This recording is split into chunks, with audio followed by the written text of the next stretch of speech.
Kune vakomana vepaZambia maactivists vanonzi ana Joseph Kalimbwe. Pane mashoko abuda vakataura ashoka vanhu avanyatso kuona kuti aiwa vakomana ava hatombodi kutombonzwa chinhu chinonzi the ruling party yenyika yeZimbabwe. Havatombodi kutombonzwa zvavo mapropaganda avanopa just because vane evidence, vane mafacts avanoziva kuti anouya achongovarakasha. Aiwa hazvipere mushe. Sandamira mashoko anobuda toka pana mana Joseph Kalimbwe munovaziva ndo vakomana vacho vanotonetsa. Noti bo subscribe like or turn on the bell. Uchinda paendo pake ane zvakanaka zvake oyanyora achiti throughout my life I've never heard things like the Zambian kwacha is backed by copper, the Namibian dollar is backed by diamond, the South African rand is backed by gold, but they are still fairly stable currencies.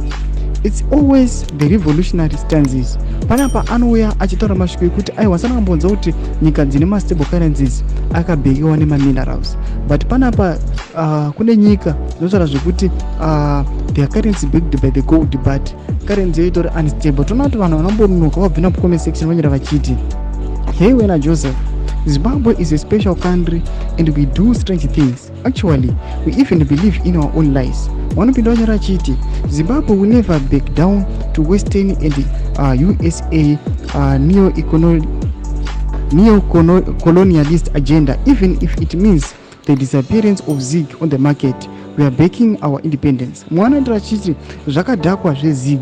Mwana opinda atara mashoko kuti point of correction, Zig was never backed by gold but by charcoal. Ndo mamwe mashoko aya atiri kuona kuti people vari kuziva zvoitika munyika yeZimbabwe, especially vanzwa kuti aiwa the value yeZig yatoingiriza kutosvika kunana 24 uko. Zvamuri kuona kuti kana government ichinge saunana 24 kuzoti black market inozopinza nyangwe mu30 chaimo. Mazvanyatso kuona kuti aiwa Zig richiluza value, gold racho rikuingiriza value. Vanhu zvanyatso kuona kuti aiwa apa dzinge dzaingova nhema apa. Zvirudza mafungiro enyu muri kudii pamusoro pechitiko ichi. Mune comment section medu, subscribe, like, and turn on the bell icon.